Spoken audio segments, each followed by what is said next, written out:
5ই আগস্টে আমার পাশের মানুষ গুলিবিদ্ধ হয়েছে। লিখেছি, ছবি তুলেছি, ভিডিও তুলেছি।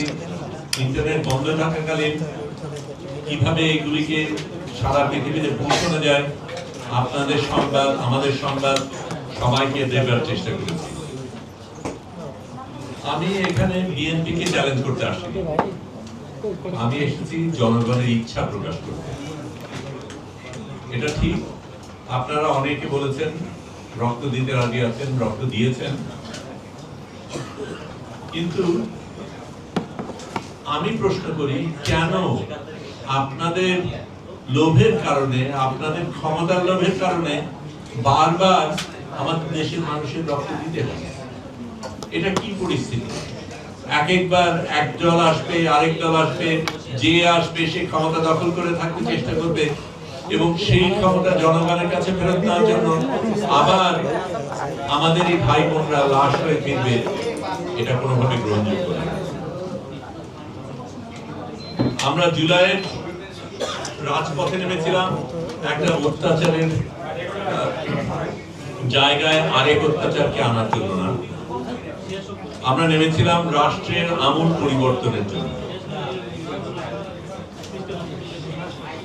সেই বিপ্লবে ছাত্র, শ্রমিক এবং সাধারণ মানুষ রক্ত দিয়েছে। জুলাই সনদ সেই রক্তের বিনিময়ে অর্জিত অধিকার, কারো অনুগ্রহ নয়।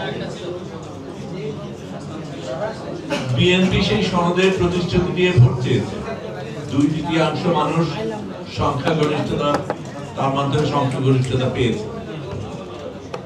এখানে সেই প্রতিশ্রুতি ভুলে যেন না। 2018 সনে ছাত্রছাত্রীরা রাস্তায় রাষ্ট্র মেরামত করতে চেয়েছিল, সেই প্ল্যাকার্ড নিয়ে নেমেছিল, তখনও তাদের উপর অত্যাচার করা হয়েছে। এখনো সেই রাষ্ট্রকে মেরামত করারই প্রয়োজন, কিন্তু কিছু সংখ্যা বলা দরকার।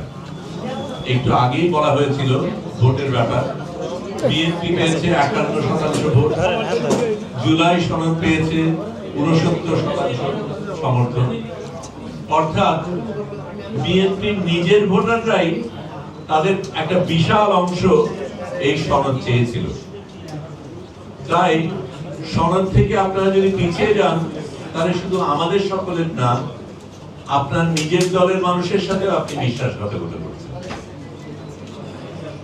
আমি জানি বিএনপি কিছু ইতিবাচক পদক্ষেপ নিয়েছে।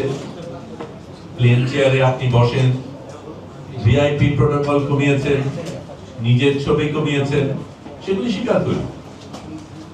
কিন্তু ভালো অঙ্গভঙ্গি আর প্রকৃত পরিবর্তন এক জিনিস না। এখন প্রমাণ করার সময় যে আপনারা সত্যি জনগণের পাশে আছেন, শুধু অভিজাত শ্রেণীর নয়, সাধারণ মানুষের স্বার্থের রক্ষা। বিএনপির কাছে 2/3 সংখ্যাগরিষ্ঠতা আছে। সংবিধান সংশোধনের জন্য যা প্রয়োজন তার চাইতে বেশি। জুলাই সনদে যে কাঠামোগত পরিবর্তনের প্রতিশ্রুতি দেওয়া হয়েছিল, ক্ষমতার ভারসাম্য, সংসদীয় জবাবদিহিতা, নাগরিক অধিকারের সাংবিধানিক নিশ্চয়তা, সেগুলি এই সংসদ অধিবেশনেই উপস্থাপন করেন। এই সুযোগ হাতছাড়া করলে আর আসবে না। যারা আন্দোলনকারীর উপর গুলি চালানোর নির্দেশ দিয়েছিল, তারা আজও জবাবদিহির বাইরে। শহীদদের পরিবার স্মরণ অনুষ্ঠান চায় না, তারা ন্যায় বিচার চায়। একটা স্বাধীন তদন্ত কমিশন গঠন করতে হবে, যেখানে সরকারের কোনো নিয়ন্ত্রণ থাকবে না। এই বিচার না হলে জুলাইয়ের শহীদরা কেবল রাজনৈতিক প্রতীকে পরিণত হবে, এবং যেই দলই তাদের ব্যবহার করুক না কেন, সেটা তাদের স্মৃতির অবমাননা।